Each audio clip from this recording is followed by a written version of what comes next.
well, anyway, let's start. It's now 7:03 on the evening of January 3rd, Tuesday, January 3rd, 2023. Sitting as the Board of Appeals are myself, Woodworth Chittick as chair, Dave McMorris as vice chair, Charlie Higginson as a member, Matt Watkins, Mike Dickey. Lee Darst, because of a family tragedy, is not going to be attending tonight. And consequently, we will wish her well. It was a real tragedy. I guess, is the board up to speed on what happened on Friday with Lee Darst's family or not? Heard that her husband had passed, but I don't know any details.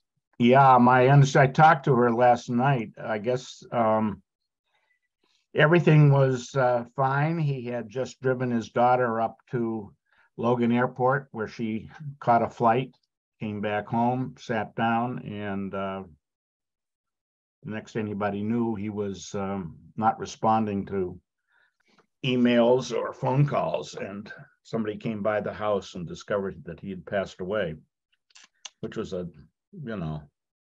total utter shock without any sort of warning. So our hearts go out to Lee. She's obviously she's got an awful lot on her plate, and the kids have turned around, flown back, and are kind of regrouping. So we wish her well, but this came really without warning, in my understanding. So anyway, so I don't have the agenda in front of me, but that's my fault. We can maybe hold off on the, whoops, what am I done here? Hold off on the minutes. Let's see. What's first on our agenda, Cassandra? First is the variance application for 49 Border. But prior to that, just in the event that there are any continuances this evening, do we want to confirm the next date of the meeting? Sure. Which would be, according to the chart you had, it's February 7th. Does anybody have a known conflict on February 7th? No. All right. Well, I'd make a motion then to set February 7th as the meeting subsequent to this one. Okay, moved and seconded. All in favor, Woody Chittick, aye. Dave McMorris, aye. Matt Watkins, aye. Michael Dickey, aye. Okay. So first up, as I said, why don't we hold the minutes in abeyance until the end? We have two hearings, one continued and one new. Is that correct, Cassandra?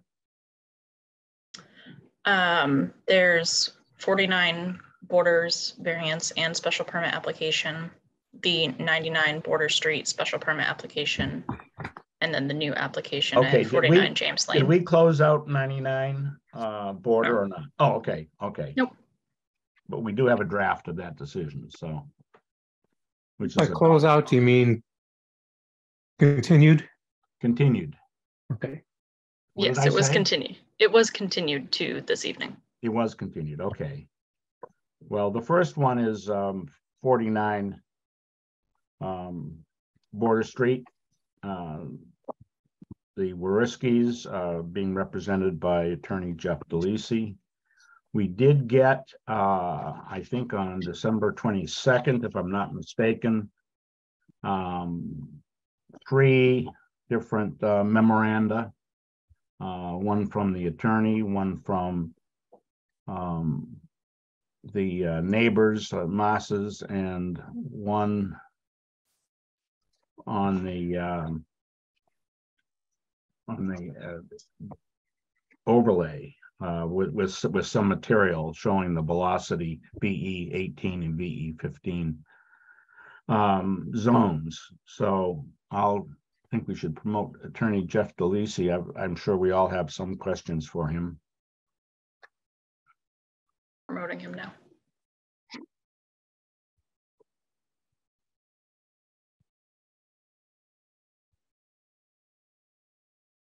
Hello there. Hey there. Hi, how are you? Good. Happy 2023. And I was sorry to hear about Lee Darth's husband. So I'll be reaching out to her separately, but nice to see everybody tonight. With Pete and Carly, who are with me, probably also promoted into the conversation. I know Carly might want to say something. And then I also have Brian Greenberg with me. I'm not sure if Jeff Hassett is on, but if he is, then he should be probably promoted into it. Did we see Jeff? Is he here? Yes, I just brought him forward. Excellent. Okay. Well, that's good news, because that means that I don't have to actually spend much time trying to trip my way through the velocity zone. I can just rely on Jeff.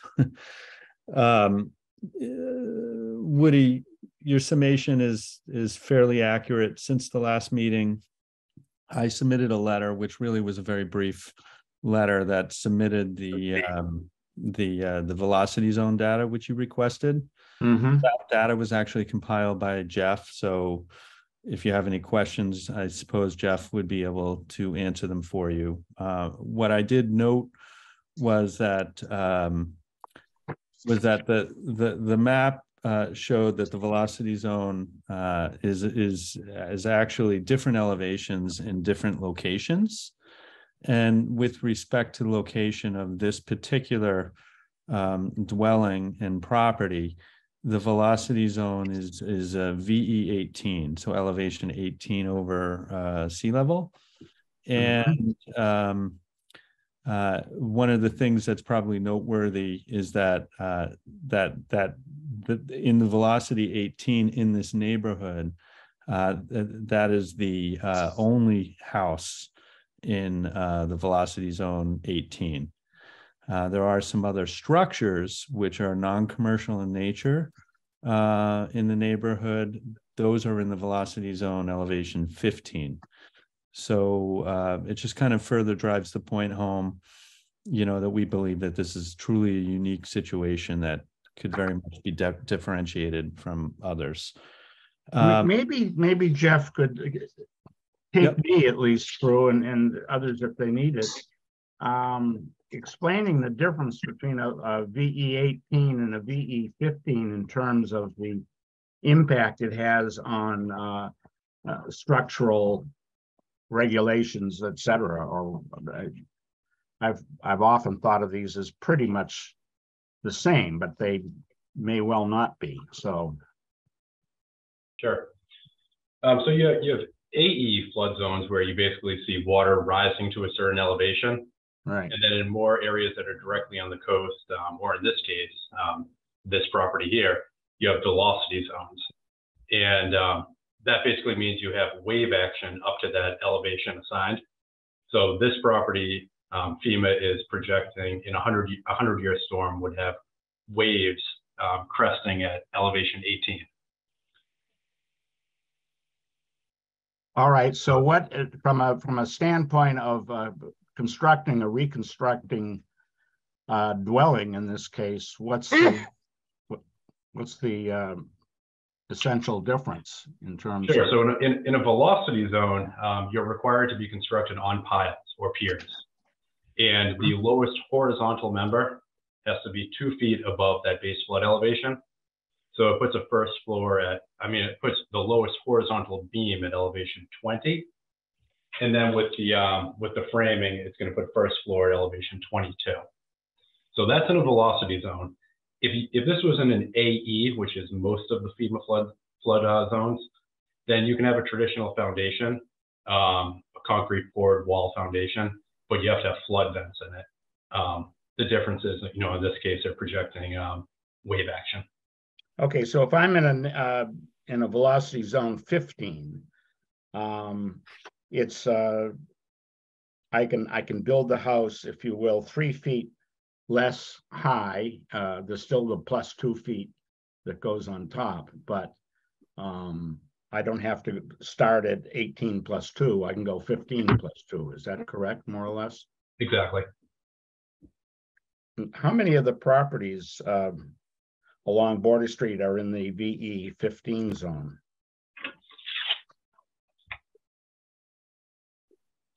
So the only other 2 buildings I see are the Salt House, diagonally across the street, Mm-hmm. and then heading towards the bridge that I think it's the Lobster Pound commercial. It's a commercial structure. Number 82, I think it is. Right. And but it would appear that some other properties are in the VE 15-foot zone. Isn't that correct? Oh, those are the 2 I mentioned. What about number 43? 43 immediate. So let me bring that up on the map. So 43, a portion of the property is in the velocity zone, but the structure is only a small portion, and the structure is outside of it.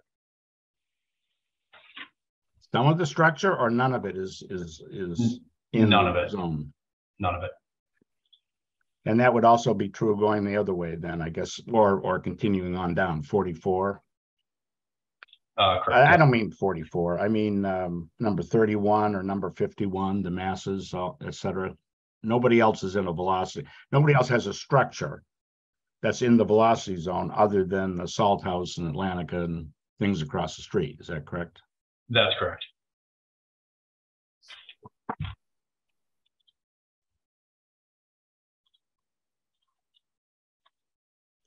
Okay, I'm still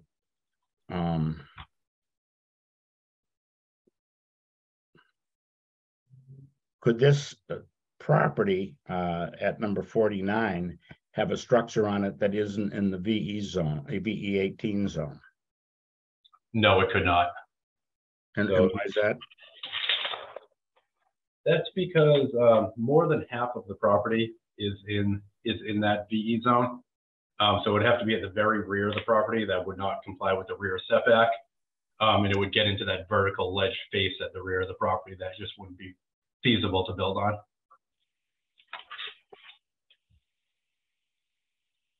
Okay. Might want to come back to that, but anyway, okay, so and Jeff, I don't see anywhere in the chapter 40A or the Cohasset zoning bylaws that separate out a dwelling from other structures. It talks about structures, and it doesn't differentiate between the kind of uses to which a structure is put to. That's right. correct? It talks about structures, but in the context of going through the variance criteria and demonstrating to the board why our particular property complies, I think that it is appropriate to look at apples to apples. And so when we do that, I'm talking about dwellings, which are of course a type of structure. So that's how I view that. But the statute itself speaks of structures, and that's probably because a variance is a legal mechanism that's available not just in the context of residential properties, but also commercial properties as well, and commercial uses. You could have a variance from dimensional criteria, and you can have a variance from use criteria if towns specifically adopt the ability to grant a variance for a use. So in this case, obviously, we're talking about a dimensional variance, and that being not just the side yard setbacks, but also the I think it's the building coverage ratio. Mm-hmm. And so that's why we're talking about a variance here in this, and so what I did, because it does talk about, I believe the statute does talk about zoning districts. So it says something to the effect of not in,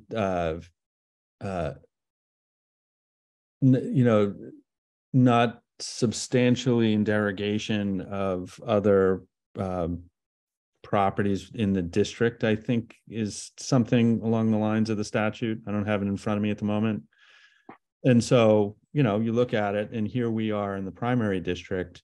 We're in the Residence B, I believe, right? So now that focuses me saying, okay, along Border Street in the Residence B for a use that's allowed as of right, meaning a single family dwelling use. This is the only one that's in the velocity zone. And again, we have, certain aspects, Jeff just hit upon the fact that we have a ledge, a very significant ledge outcropping in the rear, which I know is something that's fairly typical in the town of Cohasset, but on a lot, as substandard in lot area as this, in the velocity zone, it's not. So, with a small lot, a pre-existing non-conforming structure, and a ledge in the back, and the property mostly in the velocity zone, that's how we find, the criteria for soil shape, unusual soil shape or topography causing a substantial hardship. And again, I mean, we've been through this, but the substantial hardship in this case is that we are forced, any property owner, and it wouldn't just be the Wariskis here, it would be any property owner, anybody who comes along to buy this property and seeks to use it for the use that's allowed in the district. In this particular case, I think I just inadvertently called it a single family dwelling. It's actually a 2-family dwelling right now, which is a pre-existing non-conforming use. We would be abandoning that, but to use it for a single family dwelling purpose, which is allowed as of right in the zone, in order to even do that, we would need to, John Hallen even agreed, and we had an engineer report, we would need to pour significant amount of money into it, which would be in excess of half of the value of the building. And as a result of that, the building is forced by law to be made to be brought into compliance with the height, above sea level, 2 or 3 feet above sea level, above the velocity zone elevation 18. And so that's where we're compelled, and that's where we believe that we have a substantial hardship. Now, you brought up a good point, Woody, in the last meeting about, well, could you do it, as of right, under the I think section 8.9, reconstruction. And I if that were the case, we would, if we want to actually have a basement, we would need to build basically a 3-story building above elevation 21. Sure, but there's nothing that says you have to have a basement. Well, but we should be able to rebuild it as of right. Correct. I mean, if we were going to do it as of right, if it's a reconstruction as of right. So in this particular case, it's an exercise in theory. It's not something that the Wariskis is proposing. All right. If you don't want to, if it doesn't apply or you don't wish to, I mean, that's fine. I'm just sort of trying to seek some options here, restoration. But, the other thing is that the velocity zone 18 does not prevent somebody from building anew, constructing or reconstructing. It simply sets some parameters, some requirements in terms of height and things. So that's not a knockout factor. And as you know, there are only 3 conditions that the very first test of a variance has to meet. It is soil, shape, and topography. Size is never mentioned. Size is not an issue for us really to consider until or unless we get over this first threshold. Well, I think that we've laid it out, and I think that the board has some discussing, you know, the way I would view that, the way I would view that is that size is a factor of shape, right? Like this lot was carved out prior to the adoption of zoning, clearly, in the shape that it is, not by the Wariskis, but by somebody else. And in the size that it is, the shape dictates the size. And so even though you have, I don't know, maybe fairly much a rectangular shape, you know, looking at this property as a whole, you're looking at the fact that it is an unusual shape, meaning, you know, size in a sense, but it's also, you don't even really need to go there. I mean, you hit all three criteria, you know, elevation, which is topography, is the velocity zone, soils are the velocity zone, the ledge outcropping in the What back. is there in the soil that prevents somebody from building a new house here? Well, I think that soils dictate. There's nothing that in the soils that prevent somebody from building, but the fact that the property is considered essentially, you know, to be part of the Atlantic Ocean is where I extrapolate soils. Well, okay, the board can, we'll have to discuss it because I don't. Yeah. It's, you know. So I submitted. There's, you know, take as a premise, and I may be off a little bit, that roughly 40% of all Cohasset properties are undersized, okay? Because for their zoning district. If you extrapolate from that and say 40% of all properties are eligible for variances because they're undersized. That's not a rule, though. Like, in other words, here you have a situation where there's a velocity zone partially in this property, right? So the back portion of the property is not in the velocity zone, but the size of the property dictates where you can, or the shape of the property dictates where you can put a house. Like, so what my point to you is that there is no alternative to rebuild this house in any location on this property that does not implicate the velocity zone. And that's what makes it unique. There is no property in the VE 18, and where 18 and 15 in a sense converge and matter is that your zoning bylaw doesn't define height. The starting point of height is the average grade. And it's unfortunate, right? Like, if you're thinking of zoning changes that you might want to think of, you know, projecting into the future,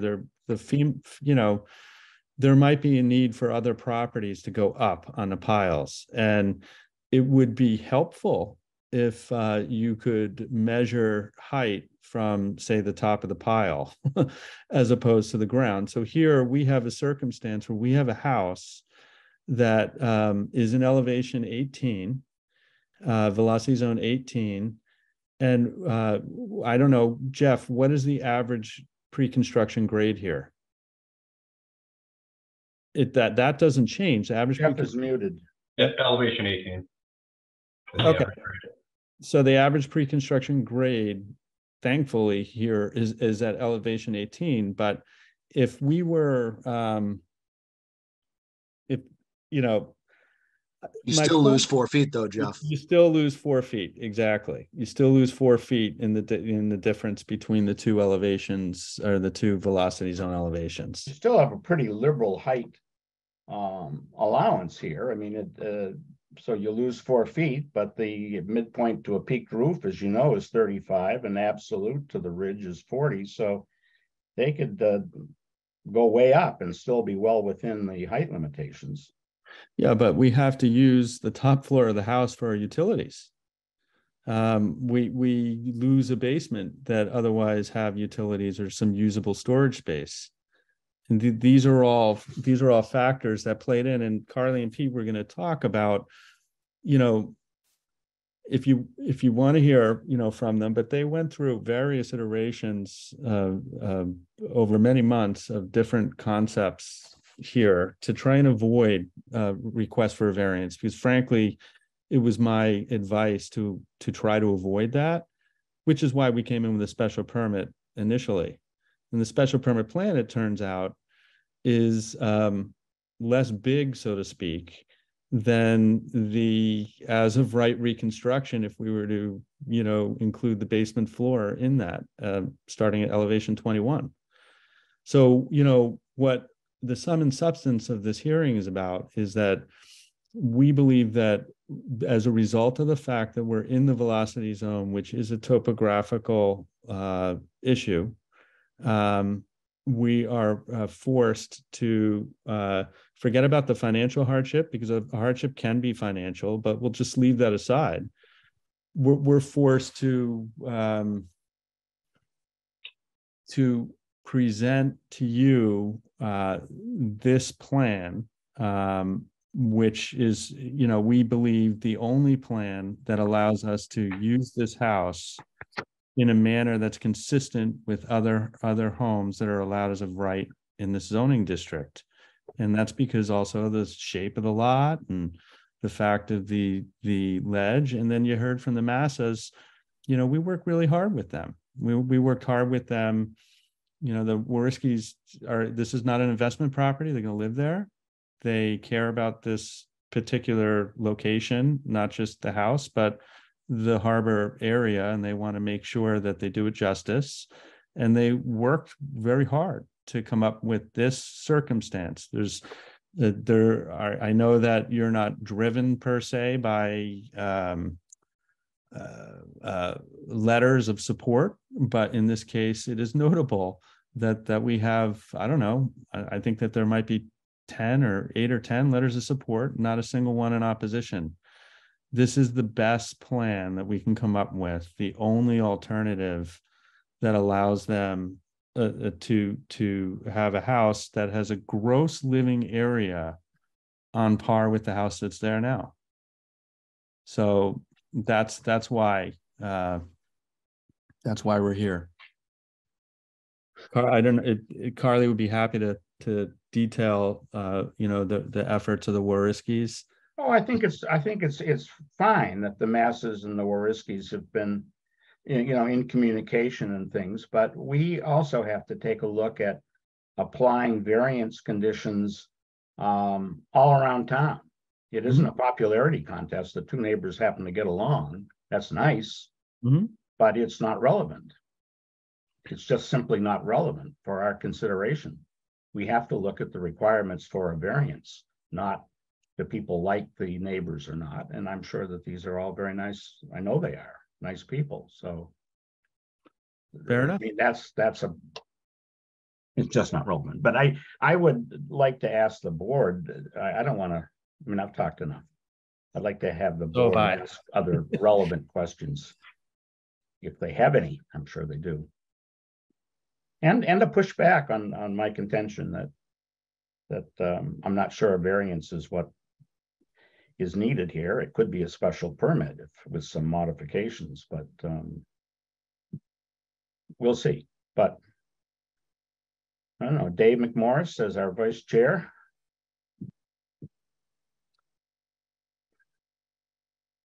I don't really have any questions. I understand the issues with the 8.7 type of reconstruction. I also understand the issues with increasing the height as far as the neighbors are concerned. I mean, I think the original proposal that we had was pretty close to the original footprint, or was on the original footprint. And I think everyone was agreed that although it meets most of the criteria for a special permit, that nobody thought it was really a good idea. I do think maybe getting into a deliberation issue, but I think that the topography issue is important here. It's, and you know, I don't know how many other residences are in a VE zone, but I can't imagine this type of situation being common at all. And I think that the topography is the key issue here. Okay. How about Mike, Charlie, Mike? Charlie, do you want to speak, or would you prefer that I go? Go first, Mike, then I'll add if I have anything. You know, I think I understand your argument, and you know, I think it's pretty compelling. I'll be frank. I have trouble distinguishing between having to have the size of the house, the size you want, as a hardship, and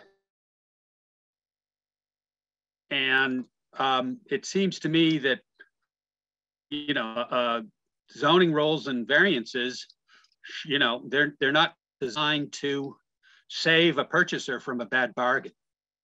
And, you know, if you could kind of help me better understand why the house having to be the size is a hardship rather than just a bad bargain.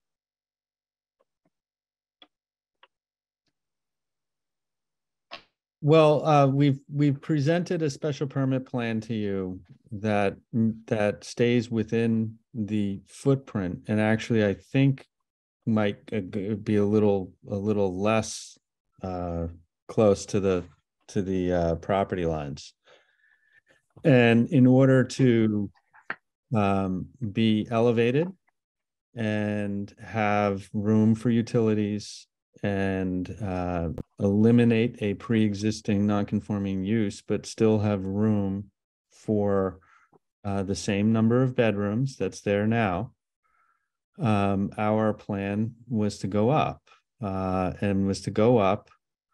to maximize the amount of physical space volume straight up that we could. And that was something that this board clearly did not like. And so what we have come up with is a circumstance where we do a pitched roof, because it seemed like a pitched roof was really what we were gearing towards here as being something that is important for this particular neighborhood.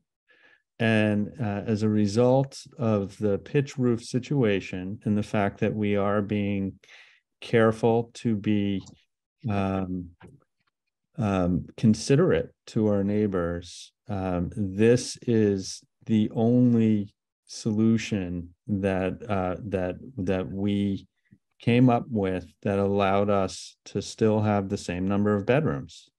I think, Carly, you probably could explain a little more about the design process, but it's as simple as that. And again, one thing that we have not talked about tonight, and I just wanted to mention it, is the Masses have sent in a correspondence to the board indicating that should the variance application be approved, that they are going to put a deed restriction that prevents any owner of their property from constructing any building within 40 feet of the side of this building that we're proposing. And in a sense, what that does is it respects the concept of setbacks from side yards, because it ensures, at least off the left side, that we, we're not going to have an issue with one building after the other, like we do, which is actually fairly common in this particular neighborhood on the opposite side of the bridge. But be that as it may, Carly, do you want to speak to the design issues? Excuse me. Sure. Yeah. So we've been owners of the property for almost 11 months now, and we've worked through numerous different, not only plans, but just concepts, from purchasing land from the Massas to different designs with varying heights and things like that. And this application that's before the board now is by far the most, it's the best for the neighborhood and for our direct neighbors. We really believe that it's a lovely family home, that it fits in well with the neighborhood, that it's really a modest size, and it is in keeping with similar size homes that are in the neighborhood. So yeah, it's been a journey for sure, with lots of different concepts, but we really feel that the one that's before the board now is the best one, not only for our particular property, but for the neighborhood and really for the entire harbor as well. Yeah, just to add to that, I know we mentioned it back in July, I think was the first hearing. Carly and I both grew up in Cohasset. Our parents live here, our siblings live here, our cousins, aunts all live here. We're generational Cohasset people, and always will be, and I'm sure our kids will be, and our kids' probably will be. And what's important, and to Mike's question, I think on size, we would never come into any neighborhood, just parachute in and try to build a monstrosity of a home. We've worked really, really hard to build something that's extremely modest, in particular for a family of 5.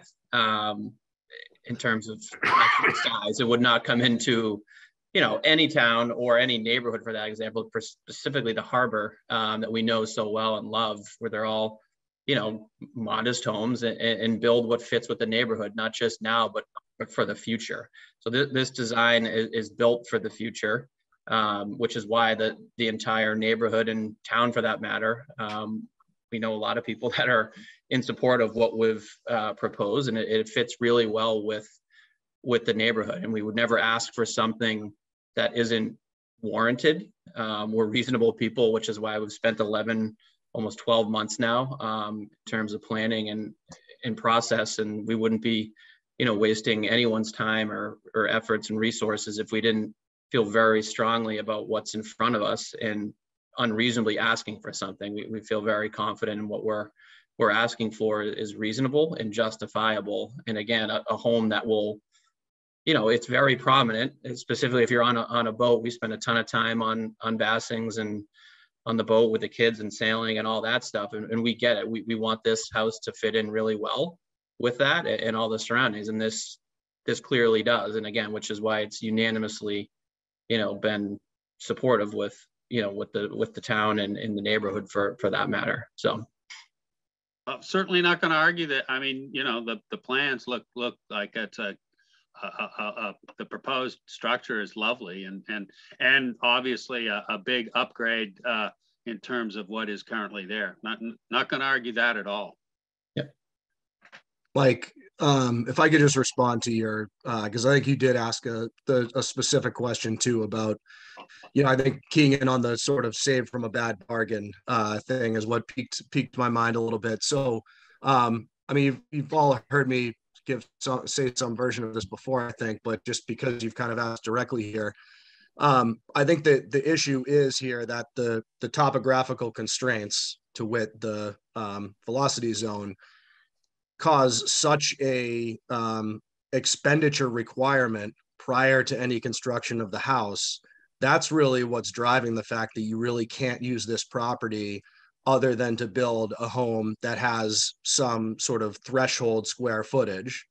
Because essentially any buyer that, not even essentially, literally any buyer that comes in to buy this property, even if you know, the board decides against this proposal, and the Worskies decide, say, you know what, I've had it, someone else come in and deal with it, is going to face the exact same issues. And those issues are topographical, but then also financial. And anyone is going to look at the price tag of just preparing the property for building, just preparing it for building, not building an actual house.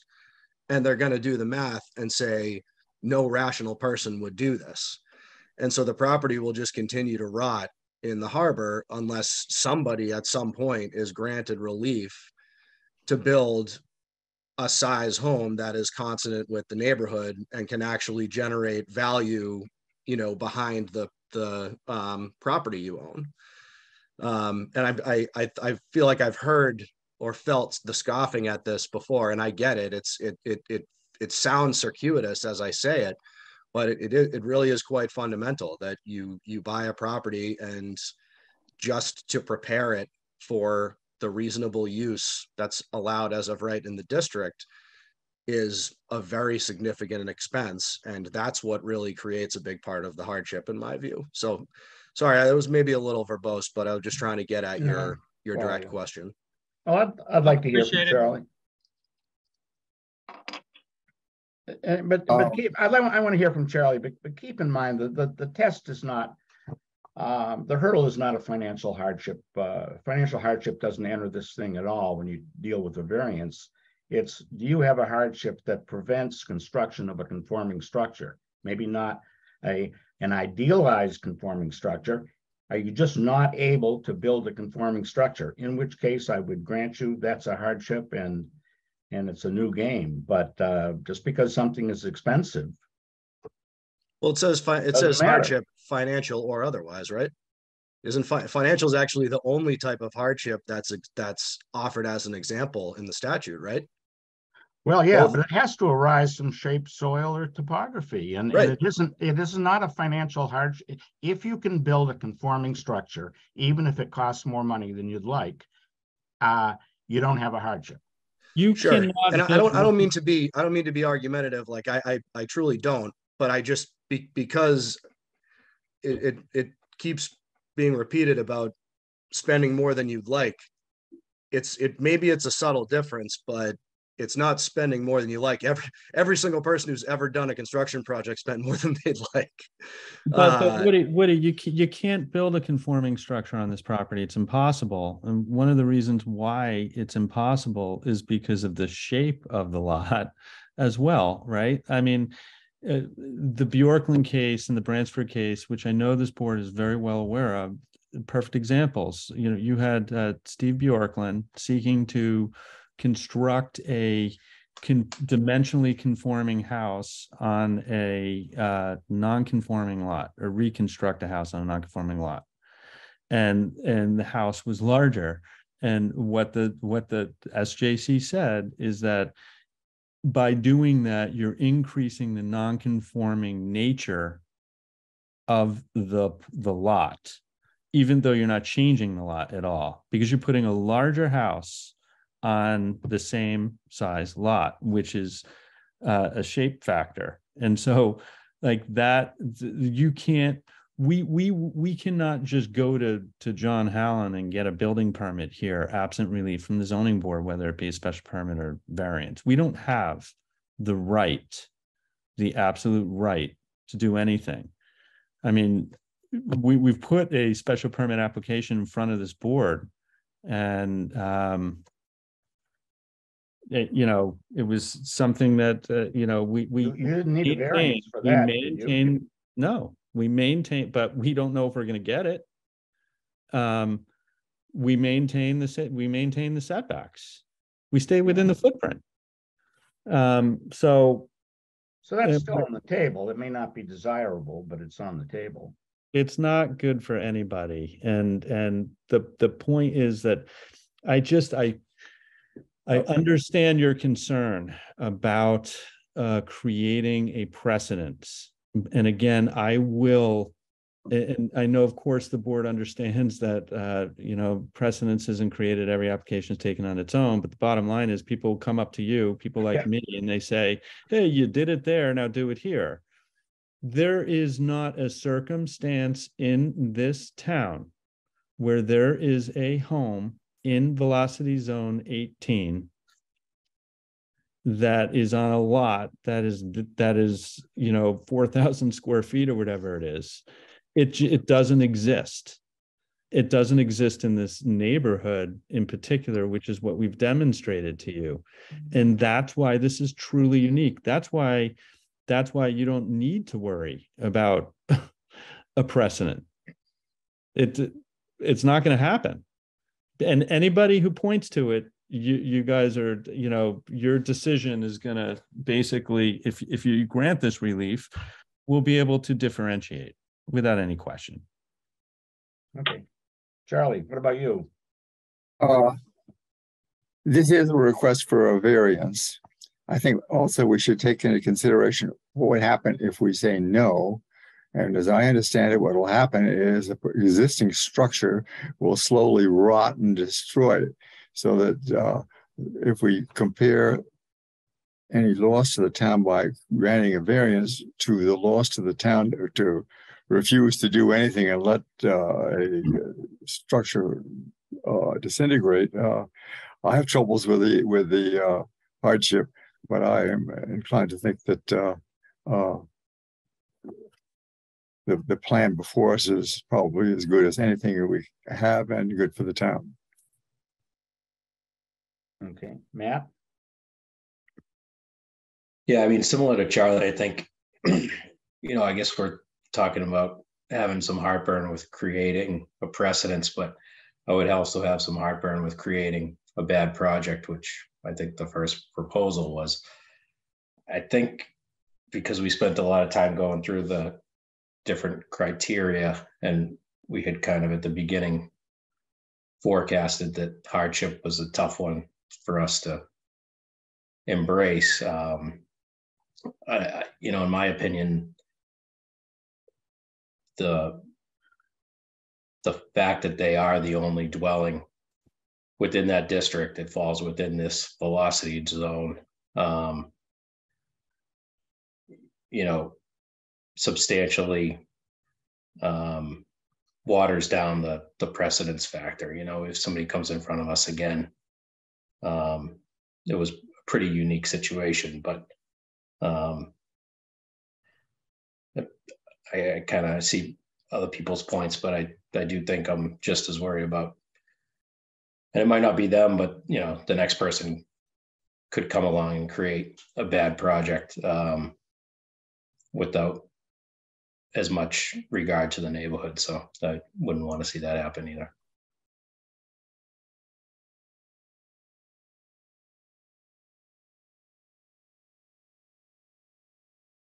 All right, well. Couple of comments, and I'd like to open it up to the public. We've been told that no other property falls into Velocity Zone 18 along the border street, or where it does, there is no house. I'm not really crystal clear as to what makes this situation so unusual, given that the Velocity Zone 18 stops at elevation 18, which is where the present house begins. It's not like Velocity 18 travels all the way to the back ledge there. Anyway, that's one issue. I think the other issue, it's very nice that there is an agreement, or at least a statement, to the effect from the masses that they would deed restrict their property. But of course, we don't have any jurisdiction over a non-applicant's deed restrictions. They can do what they want, and they could, I'm not trying to cast aspersions, but I mean, we just don't have it within our power to make that a condition. That would be insane. And so we would have to rely on good faith. And if somebody decided to withdraw that condition, we'd be left kind of in a somewhat embarrassing situation. But anyway, this is stuff to noodle. I mean, I think we've heard from you. but I'd like to at least open it up for the general public. And if anybody's in the queue, Cassandra, great. I think we could maybe loop back afterwards if any other questions are raised or any other issues are raised that we may not have addressed. Mr. Chittick, Yeah. you brought up the feasibility of building in the rear portion of the property out of floodplain. Would it be okay if I briefly shared my screen and kind of explain that? Please, please.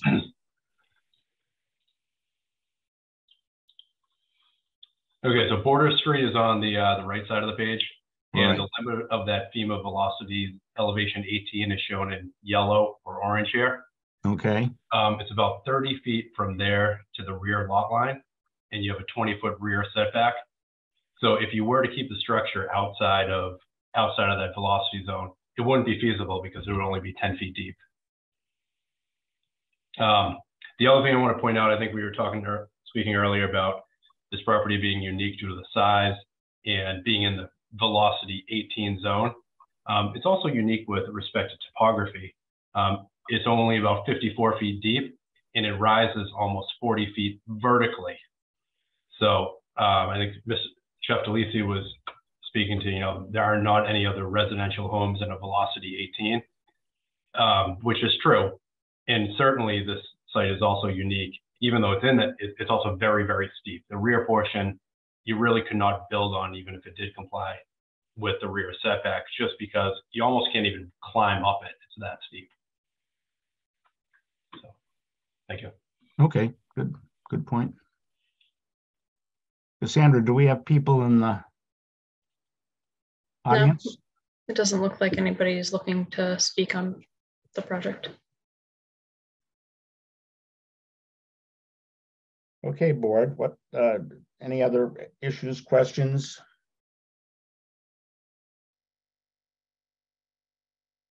I see silence. Any last comments, Jeff? I mean, I know you've made your points articulately and forcefully, so. Thank you. I guess, to the extent that the board, as it's considering a written decision or whatever, over the course of the last 4 months or so, I've probably submitted at least 2 very comprehensive documents that address the criteria. And, we kind of got a little off track tonight, but it might be helpful as you're considering that to review those documents again. As far as I think, Woody, I think you just made a point. No, help me out with the documents. Just give us the date or something so we're on the same page. Sure. Are you talking about your December submissions or November or? No. Well, I'm talking about the totality of all of them. Like, everything. Okay. I submitted a document on November 29th that addressed the hardship criteria. I submitted a document on November 7th, which addressed all of the criteria. And then we provided you with case law, which was the Lamb v. Zoning Board of Appeals case from the appeals court on the self-created hardship question. And then I also provided you with a PowerPoint presentation, which while we provided it to the board to have, we did not actually walk the board through the presentation itself, I don't believe. But you have that, and it bullet points issues out for you. And then, of course, you have the data and the response from the data on the elevation, the velocity zone, and the response from the Wariskis, their letter that addresses, the efforts that they've made to try and consider alternatives here. So that's something that we've provided and is available to the board. In addition, on the issue of the elevation 18 pre-construction grade, I think that the pre-construction grade is at elevation 18 because of the topography and the steep grade of the lot. If remember, we still have a basement, and the house is currently level on the lot. It kind of cuts into the slope. So I think that that's just kind of a factor here. You know, when we're talking, you know, you seem to be pointing out that maybe it's not that much of a difference. Well, we still have to elevate in any event.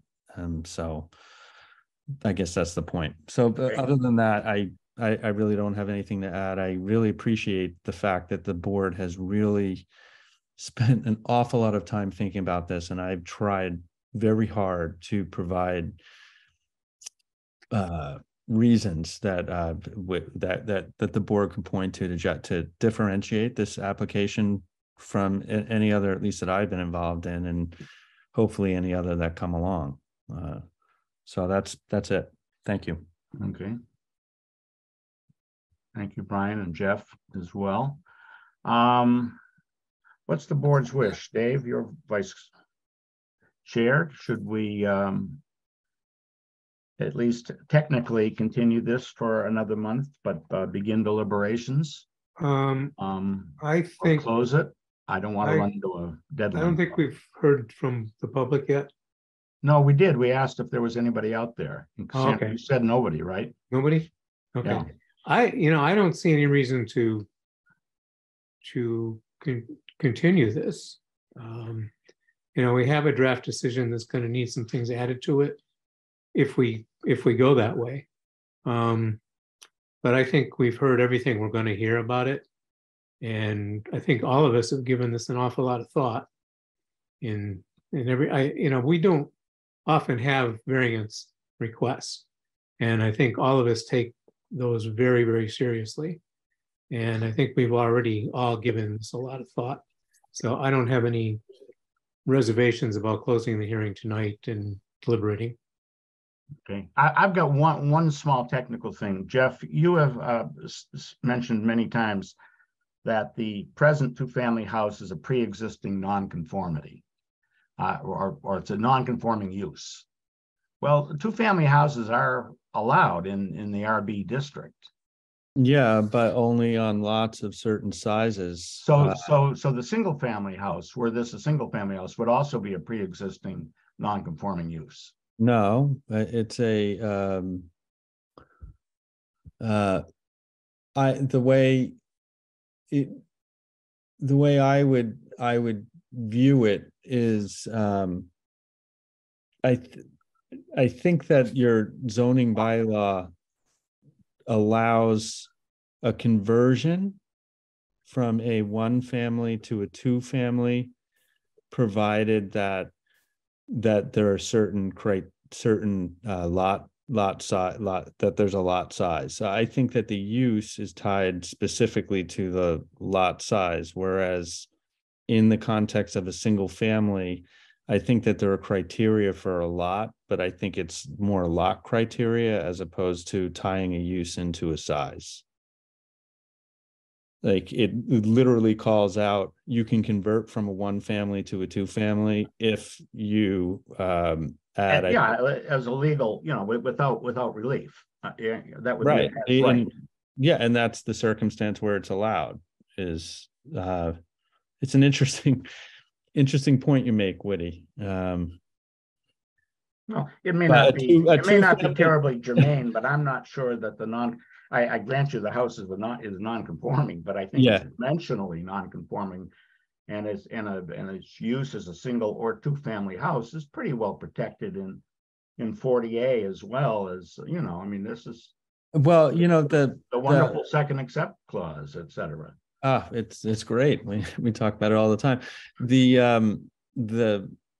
overall point is that but this application, by proposing to eliminate the second dwelling of this two-family dwelling, I think achieves objectives of the bylaw relative to density and overcrowding. Because again, you're eliminating a family. I would accept that. I would accept that argument. Yeah. I'm just saying that I'm not sure whether it's the use that's non-conforming is the big issue. It's the dimensional thing, and that's the issue. But anyway, that's not. Yeah, no, I couldn't agree material. more. It is use is not the variance request that we're seeking. Yeah. Okay. All right.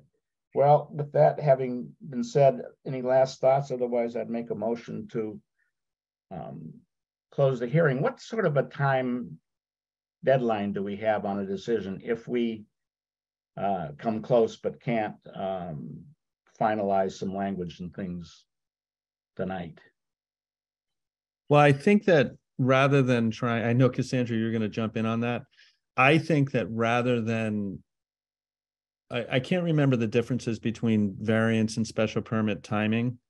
It's very specific, but I think what we ought to do is just get an affirmative agreement. I certainly know that both sections of 40A allow the applicant to waive that, and in this case, section 10, right? I think. Yeah, this 40A section 10, but I don't know if the timing is in that provision or in a different provision.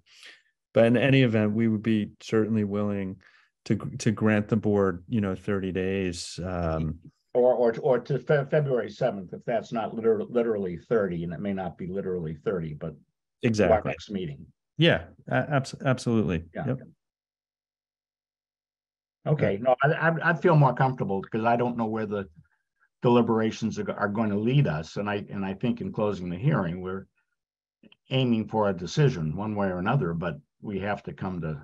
Yeah, you want to be able to talk about it and get the proper language together. So yeah, at February 7th, I'll give you to February 8th. That's okay. Okay, fair enough. Thank you. All right.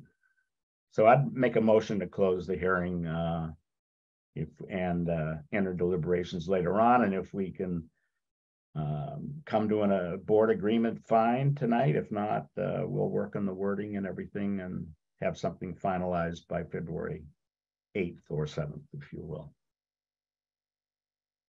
I'll second that, Woody. Do I have a second? I'll second that, Woody. Mike is seconding it. All in favor, Woody Chidick, aye. Dave McMorris, aye. Charlie Higginson, aye. Matt Watkins, aye. Michael Dickey, aye. Okay, moved and closed. All right. Thanks a lot. I mean, you guys put a lot of time into this. I mean, there's no questions. So have you. And at least I'm getting paid. That's right. You guys don't get paid. I don't even get $1 a year. No. You're going to need probably to just entertain a motion to continue the special permit as well. Okay, I'd like to make a motion to continue the second special permit as well until February, our meeting of February 7th. So the motion's been proposed. Seconded. Moved and seconded. Woody Chidick, aye. Dave McMorris, aye. Higginson, aye. But wasn't it February 8th? Well, yeah, he's giving us an extra day. We will, I am sure, come to switch. The meeting is February 7th. Yeah, and therefore it gives us a day to pick up the pieces. Well, yeah, I mean, hopefully we will, come to be pretty close. The final action is the filing of a decision with the town clerk, which can't be done until the day after your meeting. Yeah, so that's why I said that. Okay, so moved and seconded on the special permit as well, and all in favor said aye. So both those are closed, but subject to discussion. Thanks again. We appreciate it. Have a great. Thank you. Thanks. Thank you, everyone. Appreciate it. Okay, we have a second hearing, which is the dock at 99 Border Street, a draft that Lee did prepare. However, before we enter deliberations, I don't know if there's anybody in the audience, representing the owners that wish to add material or perspectives. Cassandra? You have Jeff again. Okay. Hey, Jeff Bassett here, civil engineer with Morse Engineering. No, I really don't have anything new to present. Since the last meeting, we have not revised the plan in any way. To refresh your memory, it's a special permit for a gangway and a float to add to an existing pier that has a valid Chapter 91 permit. It has been approved by the Harbor Master and Conservation. And the next step will be filing with DEP Waterways. Thank you. Okay, any questions for Jeff from the part of the board? I have none. Jeff, what was, I was just looking at, we had a draft decision and I was gonna try to just take a quick look at it. Sure, go ahead. Lee hadn't done the doc before. The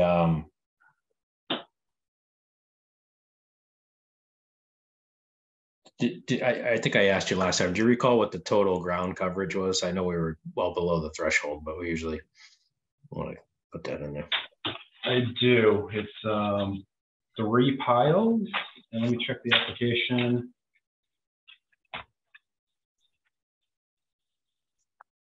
Half a square foot.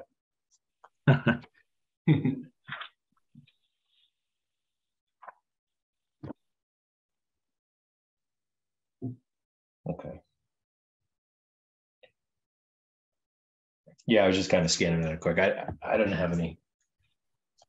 No, our jurisdiction, as we pointed out last time and many times before that, is pretty limited to uplands. There were some concerns raised on the part of people, would this interfere with navigable waters, et cetera, but that's not a zoning issue. I believe that was addressed too, though, through conservation. Yeah, I mean, but we don't go there. So I would make a motion to close this hearing.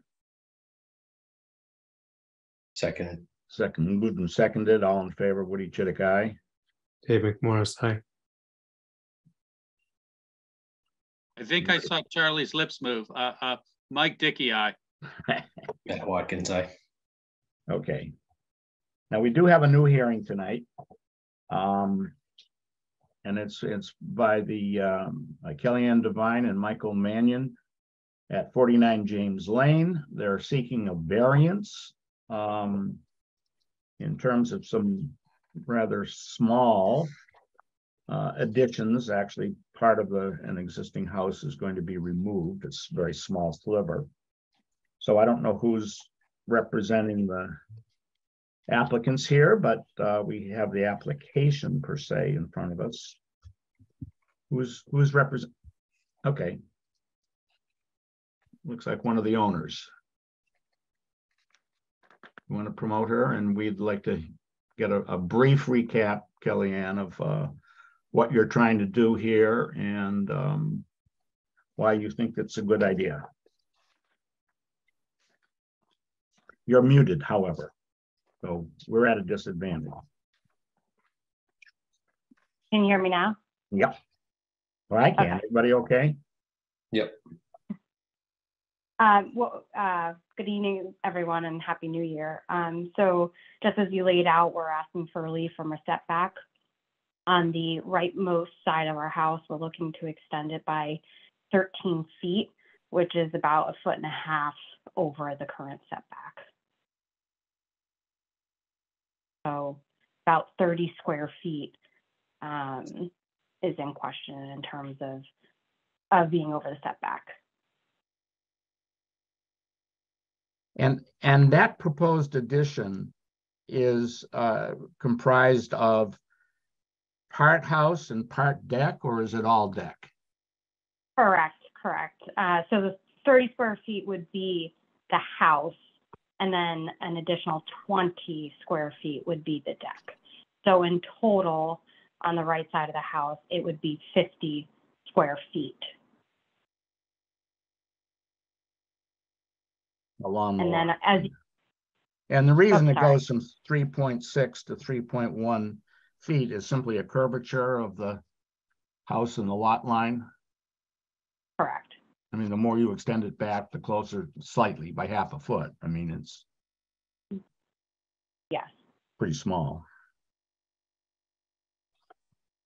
And then, as you noted before, on the left side of the house, we're currently non-conforming, but with the proposed design, we would actually be conforming on the left side of the house now within the setback.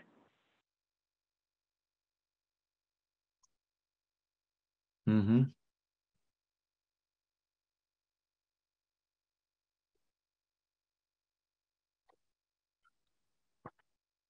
Okay. Go on board. Questions? I guess when I first looked at this, I thought it was just an extension of an existing nonconformity. But I guess the lot line moves in. Is that right? I think that's what you just asked, Woody. Yeah, I think it's like half a foot by the time you end up. Yeah. It's a half a foot closer just by virtue of extending the house in a straight line. Mm-hmm. I mean, that's the way I see it. And Yeah, that's what I wasn't sure of. Was it the actual lot line, or were you bumping the house out of line by those couple of, half No, foot? yeah, It's strictly it's the just lot line. extend the existing. Yeah, the straight line. The house. a very small, I mean, your architect, or maybe Cavanaro Consulting, did the calculation in terms of building and structural coverage. Just, it's not a big deal, but the coverage building still complies according to the numbers. The coverage structural doesn't comply. It increases by all of 1%. My question for you is, the 30-foot extension of the house is 30 feet coverage, but the deck coverage is only measured on the basis of the number of piers or foundational supports. In other words, you could have a 40-foot deck supported by 4 or 5 piers or pilings or something that don't comprise more than a foot of lot coverage. I mean, have you followed that methodology, which is fine? I don't see it as a.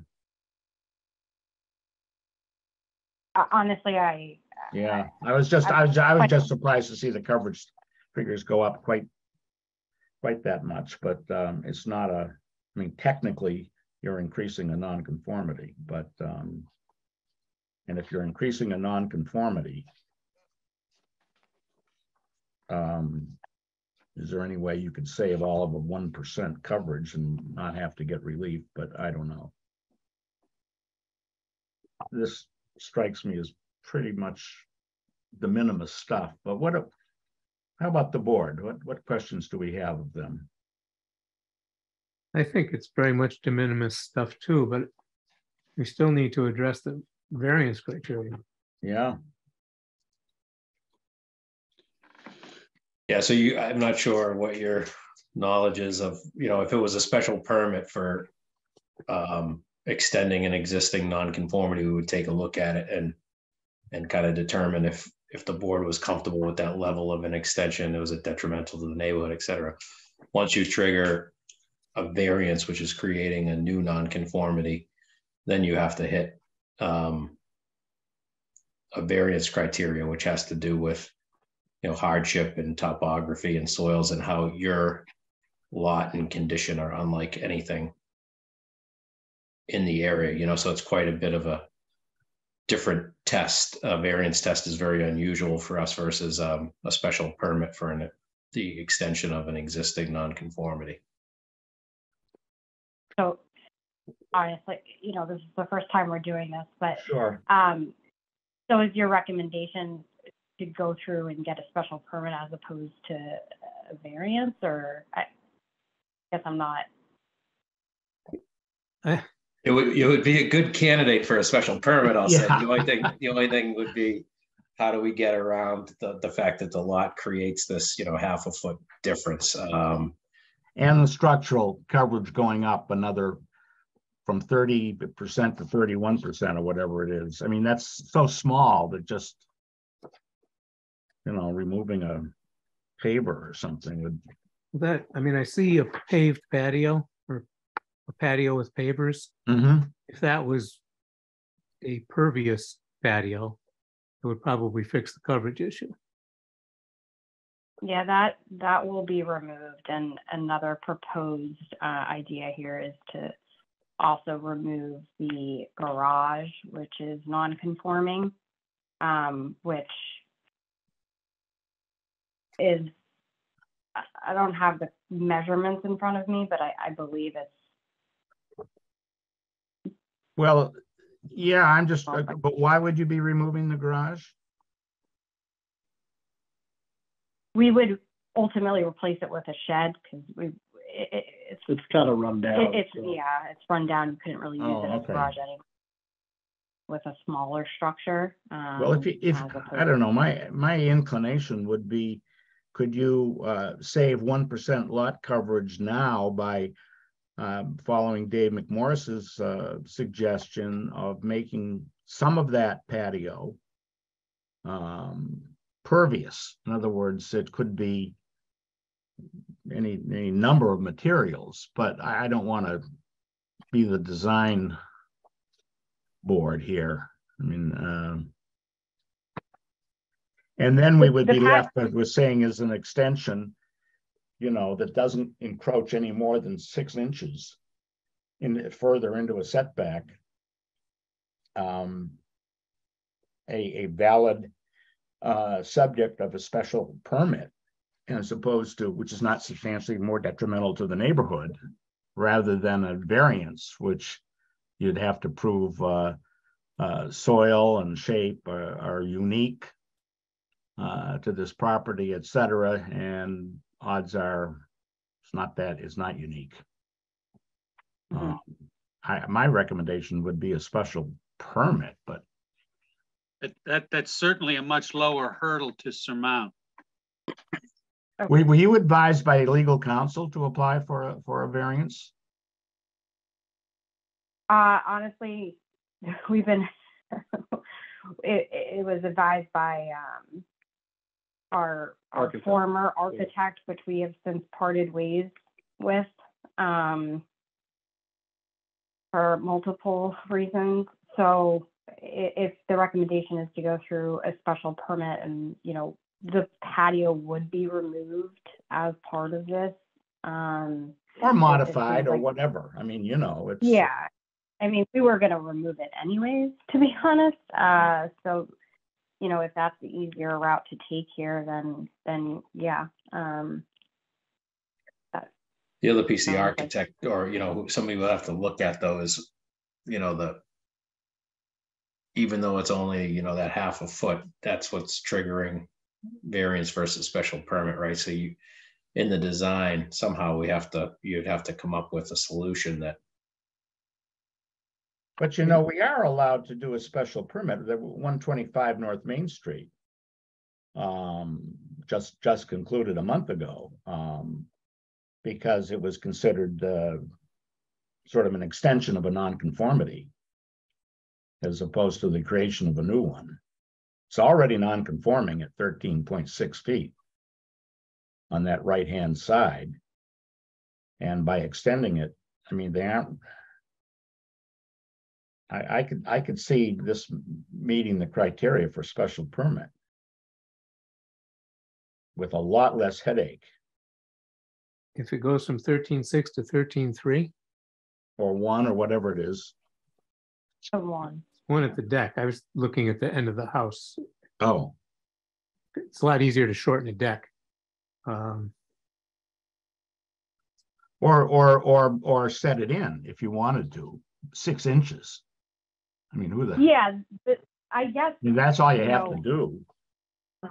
The deck, is that the concern, is the deck? Well, the house is a concern too, because it's a 3-inch increase in the nonconformity. I mean, I think the special permit issue is if you extend that wall, the nonconforming wall, back toward the backyard and stay at 13.6, it's a special permit. But it seems to me if you go to 13.3, it's not. 13.1. 13.1, right? Yeah, 13.3 is the existing home, 13.1 is the deck. Oh, I see, okay. Oh, really? So, The yeah, existing so home is 13.3? the existing home right now is 13.6. And we're just saying we're going to extend that wall. And you can see on the proposed plans, it goes to 13.3, and then you add the deck and it's 13.1. Right. The, yeah, and so we're talking about 3 inches or 6 inches. Right. Not a lot. It would be so much easier for you guys. I don't know if there's another even more creative solution than this. Dave, would you would agree, I think, I'm getting that if it's 13.6 now on the whatever it is, northerly or easterly side, and if it stayed at 13.6, it would be a classic special permit, right? Correct. And I'm sure the structural and everything else could be handled. Any lot coverage issue of another % or something would be easily achieved without messing up what they'd like to do with their property. And I'm assuming that 3 inches you had a survey done that came up with that number, because even just looking at the shape of the lot, you almost wouldn't have anticipated. Yeah, you wouldn't pick it out visually. Yeah, And it'd have to be surveyed. I mean, even the neighbor's fence runs Yeah. runs in a straight line. yeah, I mean, and this is way at the end of James Lane. I mean, it's, however, that doesn't factor in much. But anyway, here's the issue. I think you might understand. A special permit would not give us acid reflux. And if you could make it comply, just be an extension of existing nonconformities as opposed to an exacerbation, it would be so much easier for you and us. But you may have to, if you don't have an architect to take a look at it. I don't want to, as I say, I don't want us to be the architects for you. Okay, I mean, that's practicing without a license. So Yeah, I understand. So we can look into going down the special permit route. Just from my understanding, are you saying that you can continue the existing structure? Yep. The existing nonconformity without making it worse. And since we're only dealing with half a foot, really somewhere in here, there must be a solution. And one of those solutions with the existing home, I'm not overly concerned with the deck, but with the home, you're saying that potentially just kind of fall in line with the existing setback of, keep it at the 13.6 as opposed to 13.3. Right. Mm-hmm. And that might create big problems, though. I mean, I honestly don't know, because you are trying to kind of extend the line as opposed to jog it in three inches. I mean, it seems almost laughable. Yeah. Right. That would kind of mess with our design, and not having an architect right now would be a little difficult for us to make changes to it. So if there was a way to make the, proposed here work, that would, obviously be ideal for us. I mean, I don't wish to know any of the circumstances, but is Quirk Planning and Design then no longer your architect, the one that submitted these plans? Correct. So okay. As long as we worked with the civil engineer to come up with the measurements for the existing. Obviously, they came into the site plan before we got the architect in the loop. And then they helped us with the proposed site plan. And obviously we're 3 inches over. Well, how's the board feel?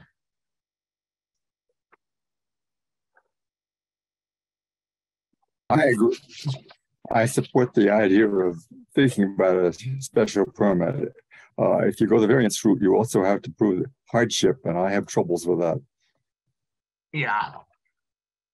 Yeah, I don't see, Yeah, you don't have any real case for a variance, so I think you need to, it starts with, I mean, you're on flat land in, you know what I mean?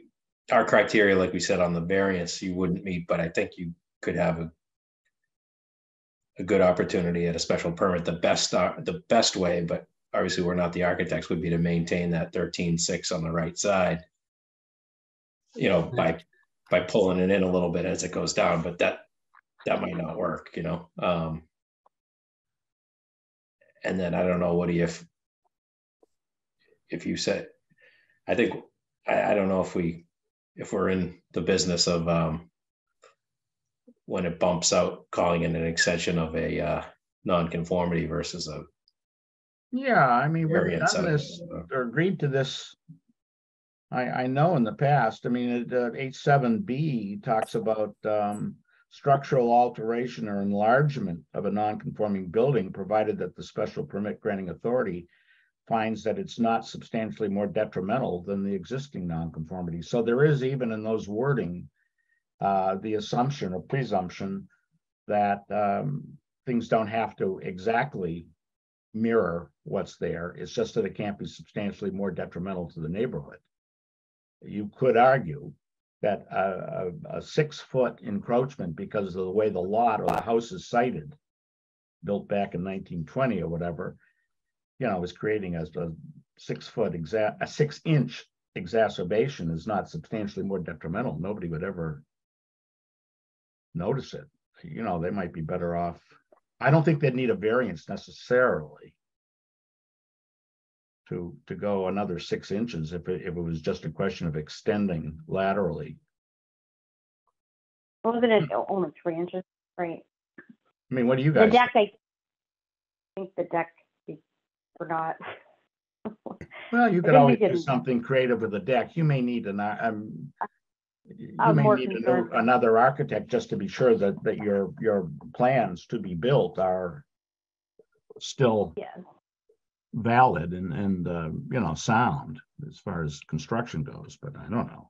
I mean, not a requirement, but I'm happy to join the chorus that it probably far better use of your time to explore a special permit approach than a variance approach, because I think a variance approach is has a very low probability of success.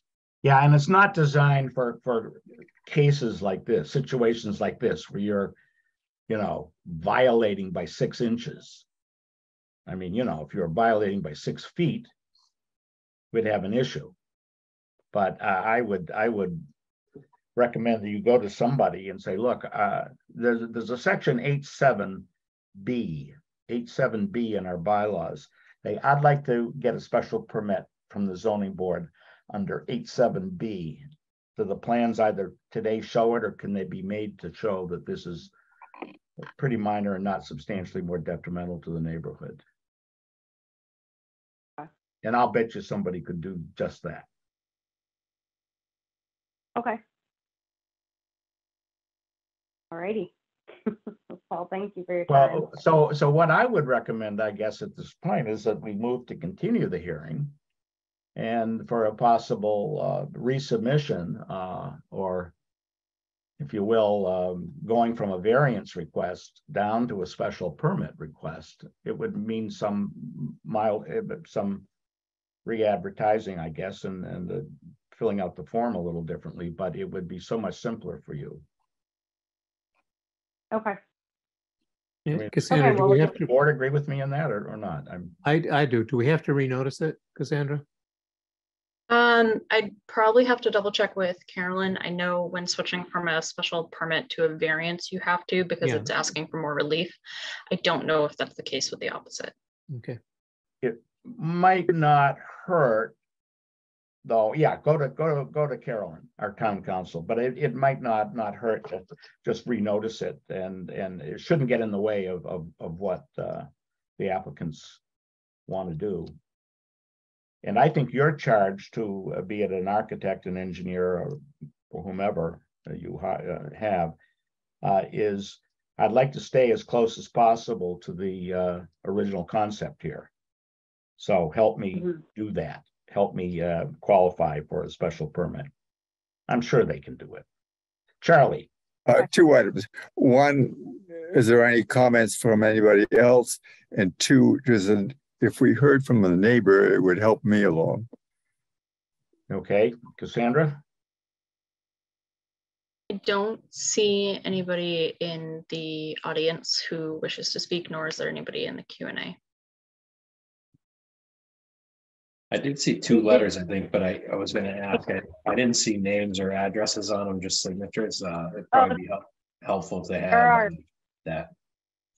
Yeah, there are our immediate abutters. So Chris and PJ McGinty, who are on our left side of our home, and then the Tobias family, who are on the right side. They both are in support of what we showed them in the plans and the proposal.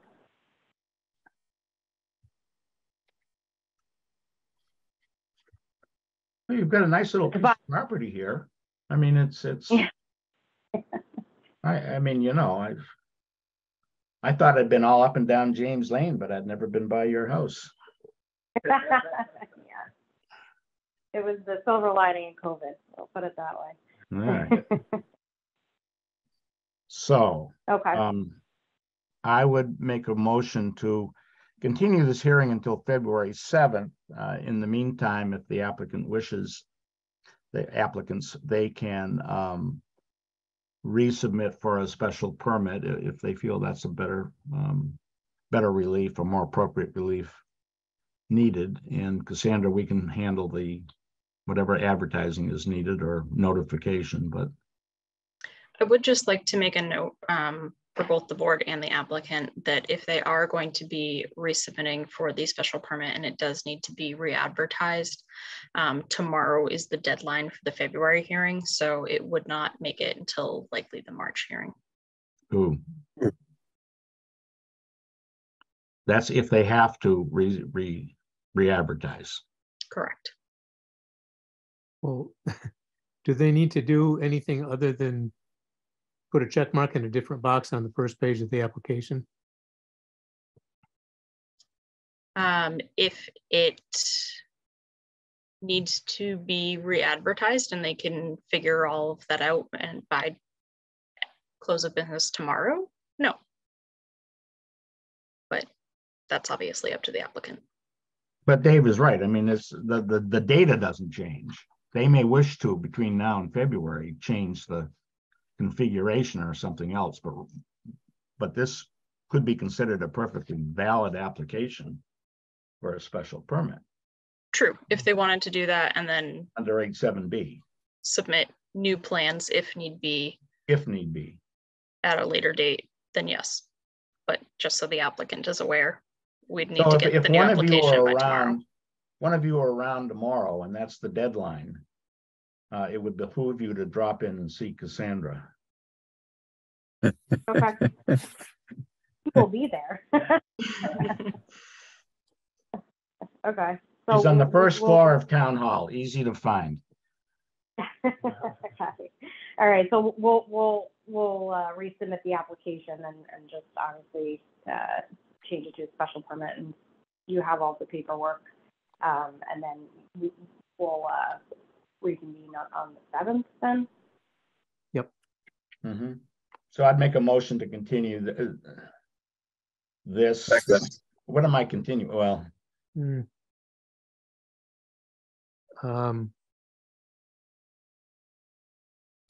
Well, the other thing we could do is to leave this open, continue it, and if they wish to apply for lesser relief, it's either advertised or not advertised. Let's say it doesn't have to be advertised, then we just, discard the variance request and pick it up as an administrative change. I don't want to get too. This isn't worth getting all tangled up in bureaucracy. Right, and paying application fees and all that stuff. It really is. In other words, well, I won't get into who advised you to apply for a variance. So actually, I guess nice of them. Woody, can't she just tell us that she wants to change it to a special permit? Yeah. Like now? Yeah, I'd like to change it to a special permit. Okay. I'll we've added that as a sections. filing request. We'll find out if it's allowed, but I'd make a motion to accept the change in relief from a variance to a special permit under 87B. Second. Moved and seconded. All in favor? Woody Chidick, aye. Dave McMorris, aye. Dickinson, aye. Matt Watkins, aye. Michael Dickey, aye.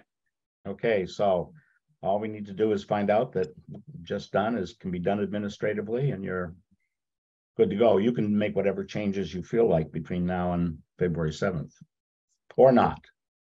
I mean, that's your shot to call.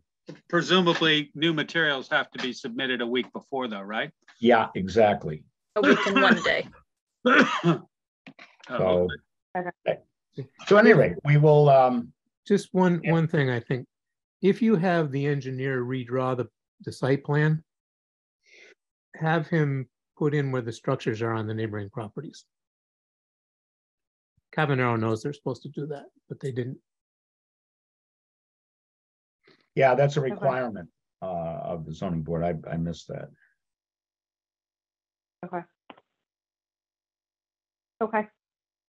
Okay, this was done back a year ago, 10/21, a year and change. Okay. All right, so it's been moved, seconded, approved to continue this. You didn't technically continue it, Woody. Sorry. Well, I can't? No, you can, but you voted to change it to a special permit. Change you it. never Okay, voted, to change continue it. Okay, I just don't know what trouble I'm getting us into, but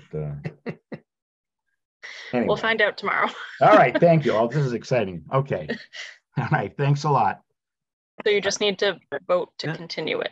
Yep. Okay, I'd make a motion. What, to continue the variance? No, request? To continue the hearing altogether. Hearing. Okay, I'd make a motion to continue this hearing until February 7th. I will second it. All right, moved and seconded. Woody Chidick, aye. Dave McMorris, aye. Earl Higginson, aye. Matt Watkins, aye. Michael Dickey, aye. Okay. There you go. Thank you. Have a good night. You too. Okay. So we have we have a couple of decisions to make, one of which is the draft decision that Lee Darst did on 99 Border Street. We've closed the hearing on 49 Border Street. And we have a couple of minutes to approve. I would make a motion to approve. I didn't have any issues, Matt, you might have, with Lee's decision draft. Yeah, no, I thought it looked pretty good. If we all agree and we want to just accept it with as edited, I might have one or two things that I could send to Cassandra to ask her to add into it just to make sure we cover the criteria. I wrote down that number that Jeff gave, and might make sense to tweak one or two things. One or two of the measurements on the decision. Yeah. Okay. Well, I'd make a motion to approve the decision as drafted with amendments that Matt and or others may have between now and whatever. Did we close the hearing? Yeah. I thought we did, didn't we, Cassandra? You did. We did, yeah. Yeah. Yeah, So it's I made a motion to accept the draft decision as amended, as to be amended. second, Second. Okay, all in favor, Woody Chidick, aye. Dave McMorris, aye. Matt Watkins, aye. Mike Dickey, aye. Okay, let's get two small pieces of business out of the way. It's approval of the meeting minutes of December 6th and 19th. I'll move to accept those minutes. Okay, it's moved. Anybody second? Second, Moved and seconded. All in favor? Woody I Chidick, aye. think- Dave McMorris, aye. All right, so we're Matt all, Watkins, aye. Now, Woody, didn't we, Mike Dickey, aye. Woody, we closed 49 border. we did. We need to talk about it. I know. I wanted to get that stuff off. Ah, okay. off the I table. thought we were sprinting to the finish line here. Well, I'd like to, but I would like to change the meaning to it says I'm absent. I think, why don't we change it to mute? Because it says I'm there at the beginning and there at the end, but then I'm absent all the rest of the time. I was fouled up with the computer. I was listening and seeing.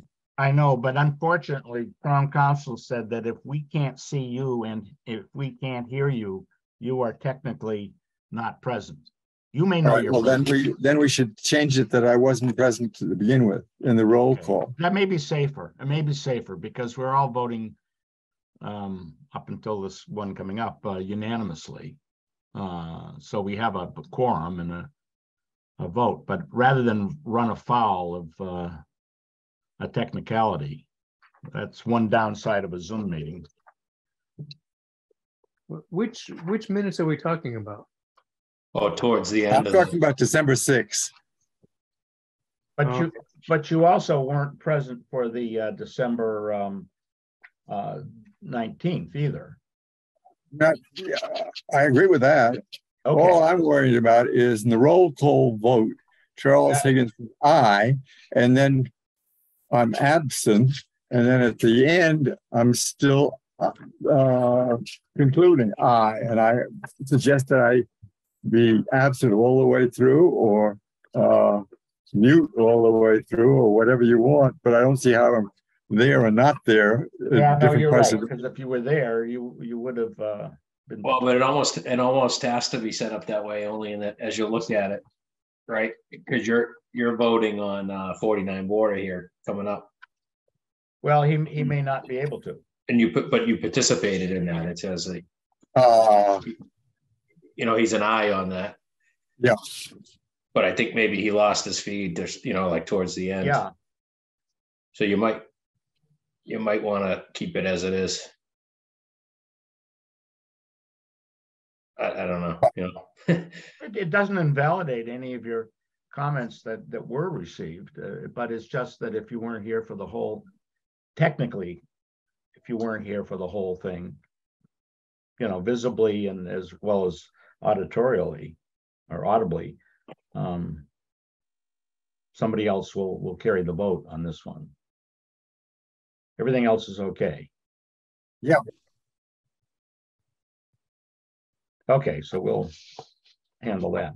All right, let's talk about 49.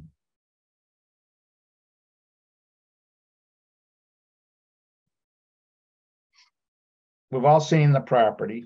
I appreciate that it's a really small lot. Interestingly, if you look at that property and then swing to the right, really going more towards Atlantic and Old Salt House, there are 4 dwellings on a single undersized lot. 4 separate dwellings that are all non-conforming. I'm not sure we've got the end to requests for relief in this area. Personally, I don't know. I mean, I've got it. Are they in a flood area where they would not be able to keep their basement if they reconstructed? I don't know, they're in a velocity zone 15. Well, that is a distinguishing characteristic, though. 3 feet, yes. Yeah. Well, you know, I gotta say, I think there's enough unique characteristics to see a way clear to granting the requested variances. I also am not 100% sold that they, at least to me anyway, distinguish between a bad bargain and financial hardship. And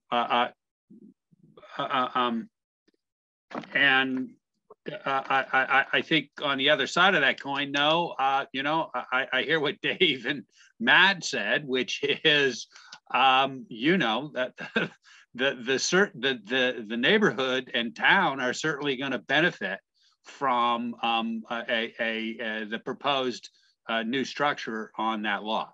No question about that. It's you know, 100% improvement. And so I really, you know, I think you could argue it both ways, which, you know, leaves me a little conflicted.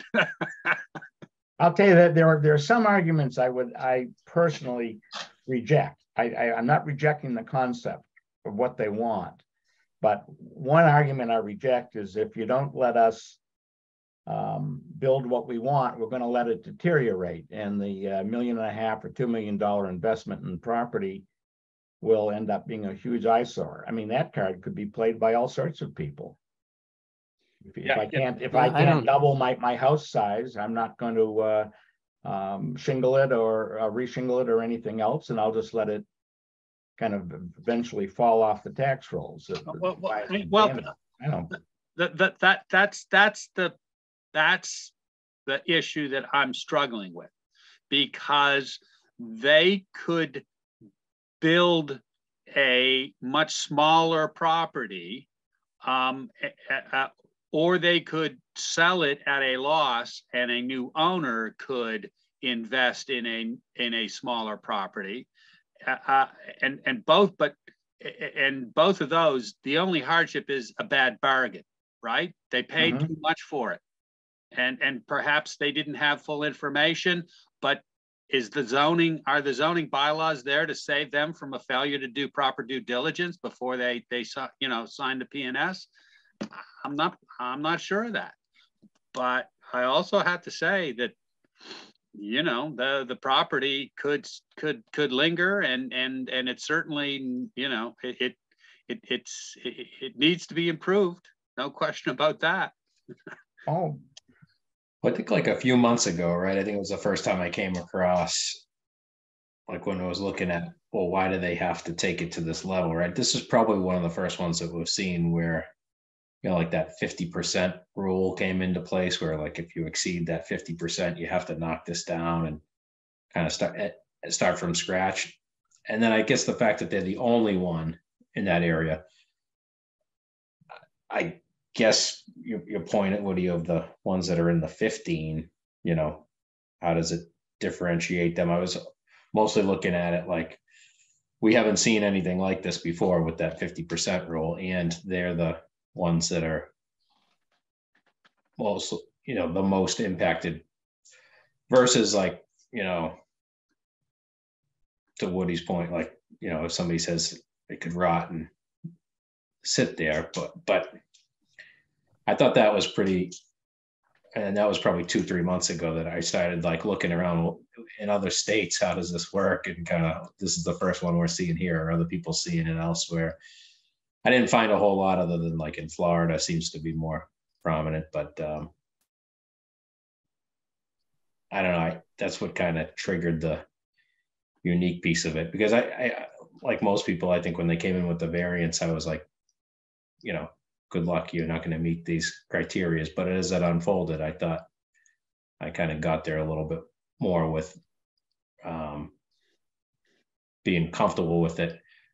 But obviously part of that solution helped in that if somebody drove by it and said, how did this thing get here?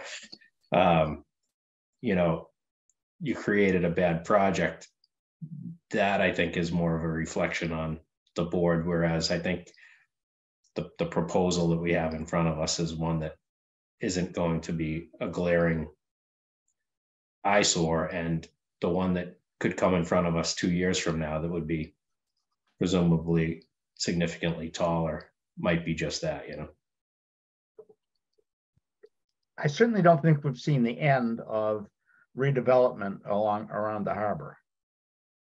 Oh yeah, for sure. I mean, these are all primo properties, and whether they have a primo house on them today or not is really not the issue. There are going to be people. I am worried about precedent, but I don't know. I mean, I know everything's unique, but I well, will the courts say, but the reality is, people do look at, not just applicants, but the courts look at what have you allowed in your town. I will say most of the existing properties along that little stretch around the little bend, they're much farther back, and the way the topography works, they're all raised. So, you know, that 49 is really the only one that is, you know, close to the road and, you know, at a lower elevation than those other homes as you go, you know, heading towards the town center, you know, as you go around that curve with Atlantic and Old Salt House on your right. Yeah, of course, number 43 is a little bit of a weird, is an oddball. Number 43 is the plot that contains four dwellings. It's a 20,000 square foot lot. It has 4 dwellings. And by the time you get around to the Old Salt House entrance, really, there is a structure there that's almost on the street. Number 43. They're all number 43s. So it's pretty hard to differentiate the gray one from the yellow one from the this one and that one. But I don't know.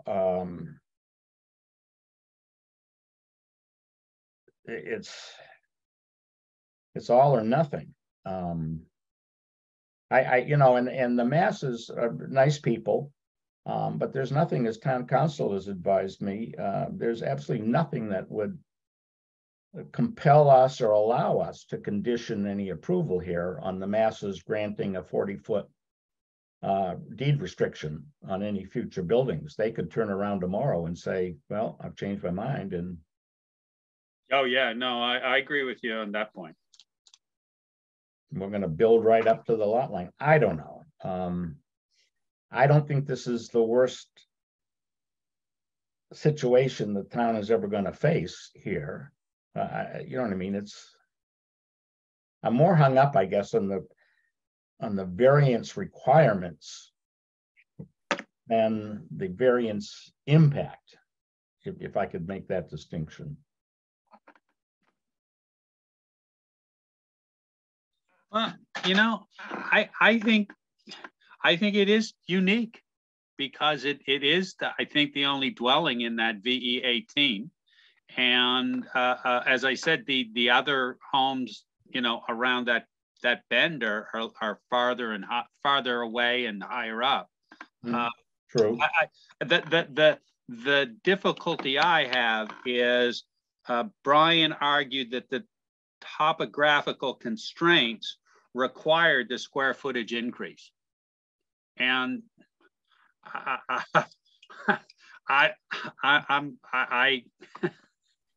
not sure I buy that argument. I keep coming back to, you know, the zoning rules are not designed to save a purchaser from a bad bargain, and yeah, or to save money. I mean, is it cheaper to do X than to do Y? Okay, but well, as I understand, that's not our worry. As I understand, the topographical constraint is that if they were given that they have to raise it up on pilings, because you know they can't rebuild, because to rebuild would be, you know, be more than 50% of the value, which automatically triggers a piling requirement. So they got to go on pilings. And if they put the structure on pilings and they make it, you know, no more non-conforming than it already is, it's not going to be the 3,000. It's not going to be 3,000, or it will be less than 3,000 square feet. And as I understand the argument, it's, well, you know, if it's not 3,000 square feet, then it's not, the resale value is not going to be worth what it's going to cost to build. And so really you know, I'm not denying that you know, topography is requiring it, you know, to be up on stilts. It's just, well, you know, the fact, the argument that, well, and therefore we have to build it bigger, or, you know, it'll cost more to build than it'll be worth it to sell. Well, that's a bad bargain. That's not a financial hardship, right? It's a bad bargain, you know. I agree with that, but I don't think that's the issue. Well, certainly that's what Brian said. He said it's the topographical constraints which are requiring the square footage increase. No, I understand that, and I do see that argument to a degree. As far as the financial impact, I think it's irrelevant, and you know, I understand that it's a factor and certainly of great concern to the owners, but for our considerations, I don't think it's relevant. I do think, though, that the topographical features are unique to this lot. I agree. I think that because of those topographical features and because of the way they have to reconstruct it on pilings, they lose the basement, which means that a lot of the square footage of the home that they are rebuilding is going to have to be devoted to utilities. So they're losing above ground living space, basically, because they have to do utilities. So they really aren't creating a significant amount of additional living space with the design that they have. And I think that there's a lot of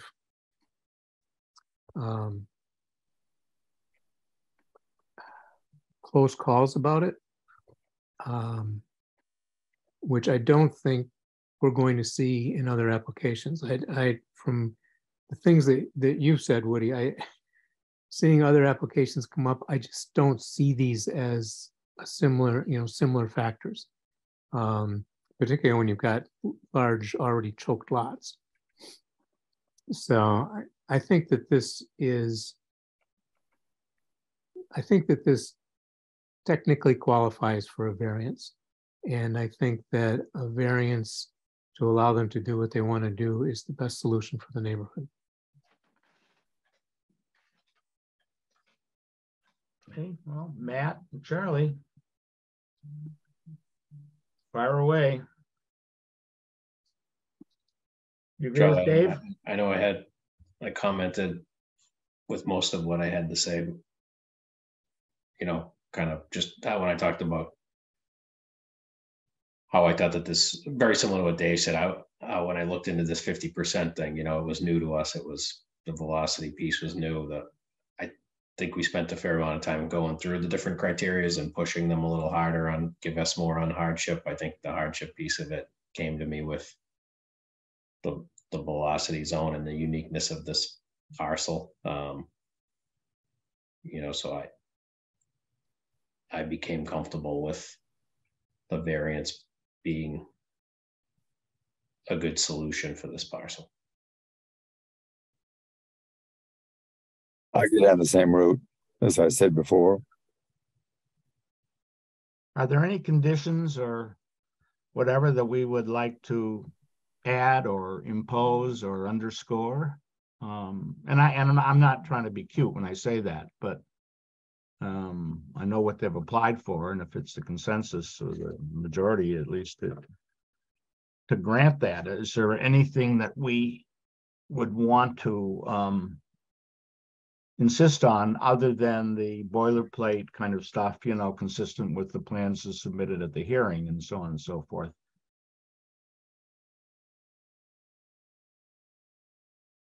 Well, I agree that I don't think that we legally can condition this on the masses doing a deed restriction. Yeah. You know, I expect that they will because they said they will. But it's not, we don't have the jurisdiction or authority to require it as a condition of this application. Right. Yeah. And it's I agree with that, but they could also, I agree, it's not our issue, but they could file that restriction on the land in the registry of deeds, and they're stuck with it now. Yeah, and I think it's a, you know, it's a very generous gesture by them, and I think it makes the project more palatable. But I don't see it as necessary for approving a variance. I don't think we could do, I don't think, I think you already said, Dave, I don't think we could include it as a condition anyway. It's a completely separate property. Right. The one condition I might add is the one that Carolyn Murray suggested back on 125 North Main after our decision was rendered, and that is that it kind of goes without saying, but just say any further exterior alteration requires coming back to this board. I would agree with field changes and, well, I just moved the bump out a little here and there. None of that stuff. I would agree with that. People come, people go, but I'd like that to be kind of a part of the permanent record. Just to be on the safe side. No, I mean, these people, anybody can sell property. I mean, they could sell this in a year, or the neighbors could buy or sell. I mean, I don't know what's. They could sell it the day after we issue a variance. Sure, because now they've got the right to. So I would like to at least see that as no further, you know, any further change comes back to us, so nobody's misled into thinking that I've got carte blanche. Yeah, I agree with that, Woody. I think that's a good idea. But by the way, who drafted this decision? Mike. I did. Mike? I just wanted to get something on paper, you know, as a starting point for discussion. You know, it's in pretty rough shape, and frankly, no, I don't think it's. I don't think so either. I don't think it's in rough shape. Oh, I do. But anyway, you know, that I have to add in, you know, a summary of what the discussion was tonight, and then also firm up the actual decision. And that. The one substantive thing that I saw in this, Mike, that I'd like to see changed is in your under your analysis after the January 3rd hearing section. Yeah.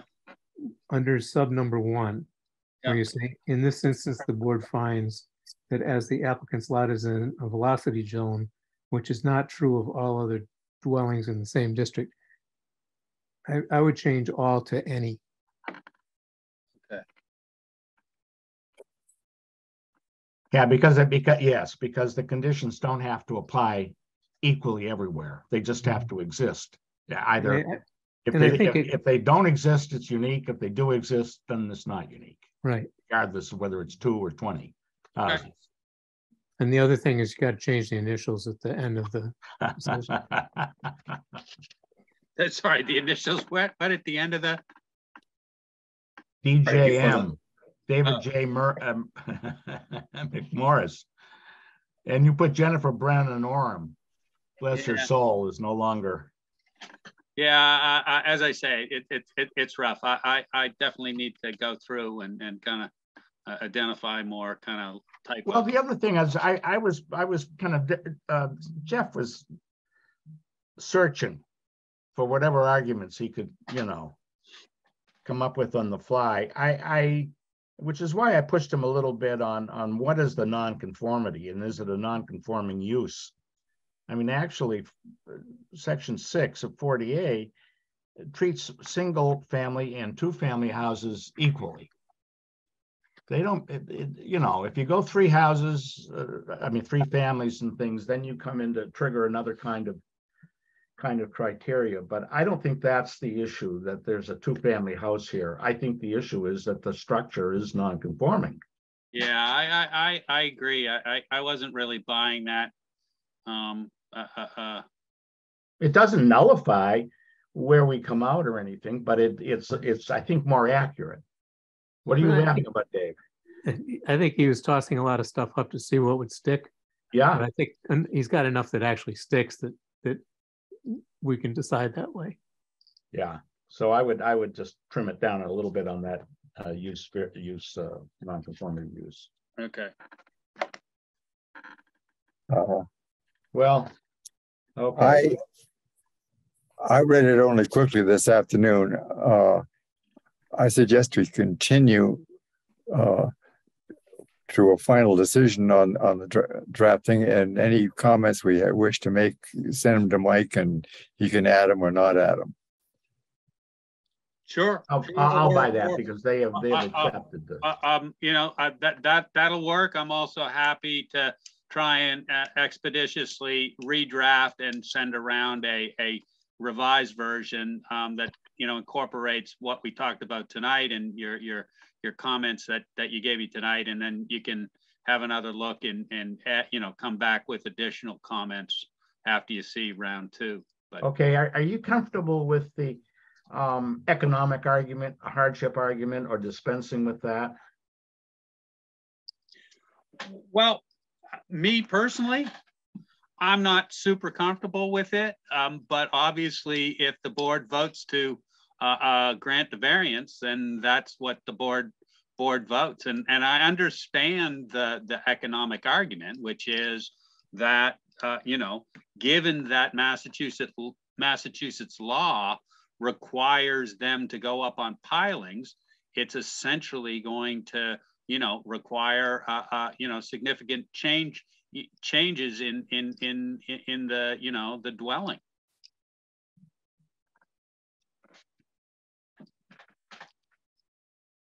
Okay. Yeah, I'm with Charlie. I mean, I'm just trying to find a way to end up with a decision that's crafted that isn't going to turn around and bite us in the butt by some happenstance. So we, you know, totally buy the economic hardship argument, which might open Pandora's box.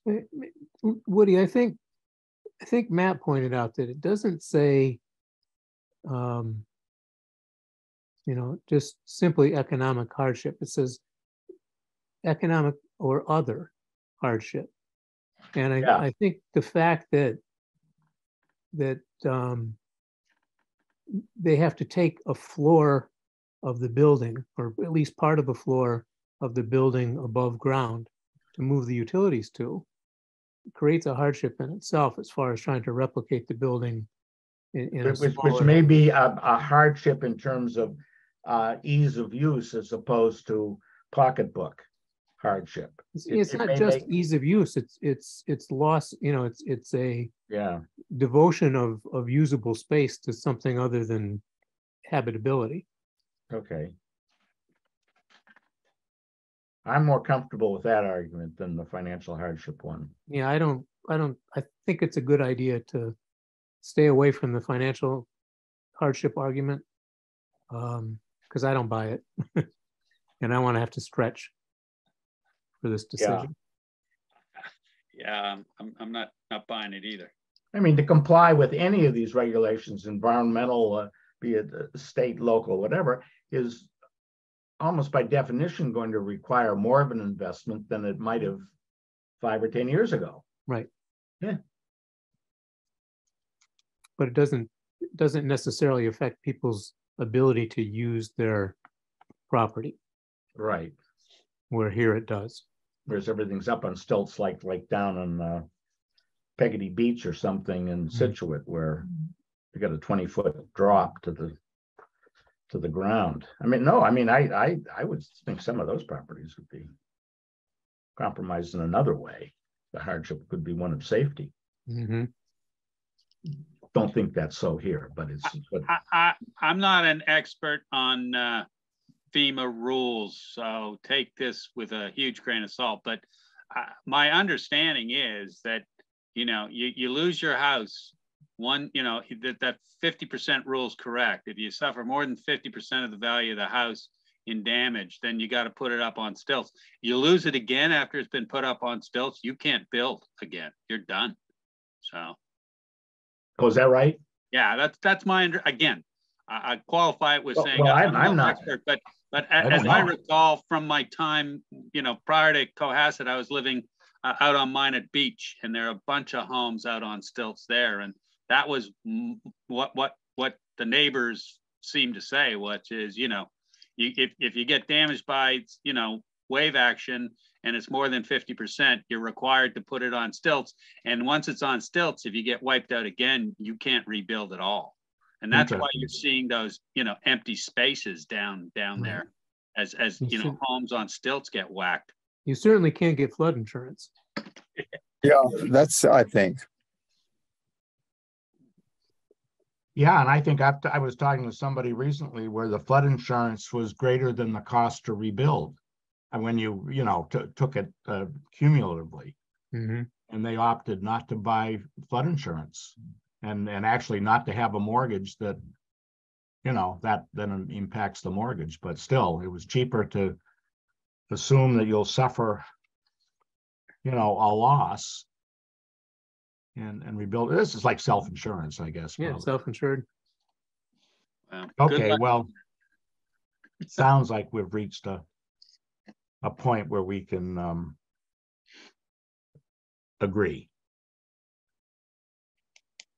subject to any other thoughts that may occur to us. But I'll look at this again, Mike, and my focus is going to be on eliminating extraneous or erroneous arguments that they have presented and sticking with. I don't mean you, but I mean. Yeah. They were just coming up with one thing after another. And I'd like it to be simple and probably rock solid, as opposed to. Yeah. No, I as I understand it, just so my understanding is the tic-tac-toe here is it's in velocity zone 18. It also has been essentially condemned. Those two facts trigger it having to go up on pilings, and because of the loss of the basement and other factors of having to go up on pilings, there's hardship in terms of loss of habitable space and that sort of thing. That's my understanding of the tic-tac-toe. Well stated, at least. Yeah, I think you got it nailed. And ignore, don't even talk about economic hardship, because I'm not sure I really bought that anyway. Well, yeah, and that's also the Pandora's box that we don't want to entertain in the future, because everybody could claim that a newer house or an addition is more costly than it used to be. And it's, I mean, yeah, all right. So, as you say, caveat emptor or something. I mean, that's a different, that's a different calculus, if you will, than can I use it or not, or. Okay, so are we comfortable with where we're coming out? It doesn't mean that we can't come in with a contrary point of view in a day or a week, but I'm comfortable. Yeah. Yep. Okay. Anything else for us, Cassandra? Okay. All right, I lost the mouse on my laptop to unmute myself. No, there's nothing else. Okay, well, I'd make a motion to adjourn the hearing of January 3rd, 2023. Second. Okay. I'll second it once. No, I mean, actually, though, I am pleased that, I mean, I think it is important that we have opportunities to discuss and disagree or take a position and then shift it. I think it's a lot better than what we see in Washington. Let me put it that way. So, okay. So we motions made and seconded. Woody Chidick, aye. Dave McMorris, aye. Carl Higginson, aye. Matt Watkins, aye. Mike Dickey, aye. Mike, thanks. And you did a nice job in the draft.